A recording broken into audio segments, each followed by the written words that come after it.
let's take a look at some more interesting exponential equations. Here's what I want us to take a look at. It's really going to illustrate a whole new line of thinking. E to the power 2x minus 6e to the x equals negative 5. Now, this seems really tricky. And notice that the x's appear twice. There's no clever way of just combining them because this is e to the 2x and this is e to the x. You just can't kind of subtract them. But the trick is to realize a fact about exponents, which is that e to the power 2x is really equal to e to the x all squared. Because remember, if you have e to the x and then square it all, you multiply the exponents, and that's e to the 2x. Now that's the breakthrough here, because then we realize this is really a quadratic in disguise, and this is a quadratic type, sometimes people would call this, of equation. So armed with that, because I see a 2 in the exponent, I'm going to bring everything over to one side, because again, I want things to equal 0. So we'll see this unfold live. So here we go. First of all, I'm going to get everything over to one side, and then I'll try to outline what I hinted at just a minute ago. So I'm going to add 5 to both sides, and I see this. Now here comes the tricky part. This is the part that's really interesting. I'm going to rewrite this as e to the x, but all squared. See, there's the quadratic part. And then I'm just going to copy everything else out. You see, because here the rule is you multiply the exponents, and that's 2x. Now this is awesome because you see now it really is just a quadratic. It's something squared minus 6 times the something plus 5. In fact, if you don't like that, you could even just change that and just call that E, like a capital letter E. Let me just do that for fun. I'm going to do it just for fun, just for you. I'm doing this live. You might say, really, you're doing it live? Well, you can see I'm doing it live. I'm cutting it. So if you don't like that, just call that thing inside there a big capital E to stand for exponential.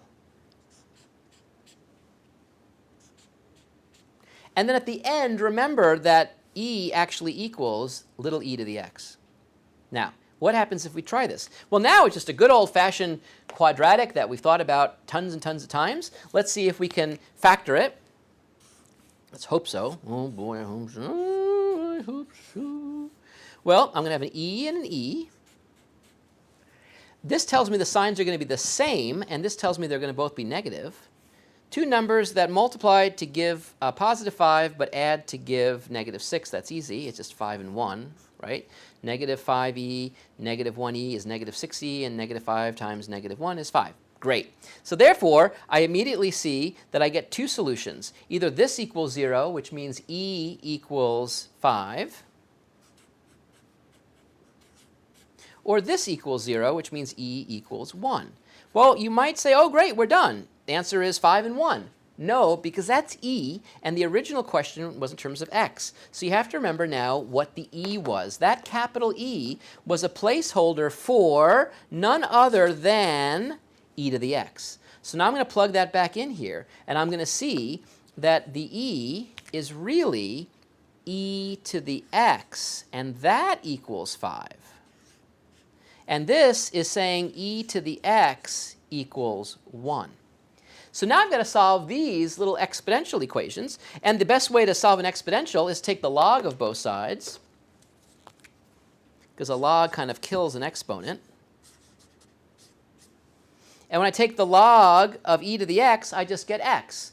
Either by thinking about it, log is base e, so e to what power equals e to the x? It's the x power. Or bring the x out in front, and that's x log, natural log of e, which is 1, so just x. Either way, what we see is x equals natural log of 5. And if we solve this one, actually, you can almost do that in your head, right? E to what power equals 1? The answer is actually something I know. It's 0. But you could take the natural log of both sides if you want. But you know what? I'm not even going to do that. I'm going to show off a little bit here and show you that I can say that x has to equal 0. So there's one solution. And here's the other solution. If you don't like the natural log of 5 as a solution, which is the exact value, you can approximate it. Look at it on a calculator, and you see it's 1.609. If you want to round that to the nearest 100th, it'd be 1.61. But you get these two different answers, two different solutions. Not surprising that we get two solutions, because in fact, really, this was a quadratic in the skies. It was a quadratic of exponential type. Really, really cool. The cool thing is that when you see an e to the 2x, and then somewhere else you're adding on another e to the x, think to yourself, that e to the 2x is really e to the x all squared. And once you start thinking that way, you're going to see the quadratic type of the equality pour out. Factor away, solve carefully, replace in the e to the x, take a couple logarithms, you're good to go. I'll see you soon.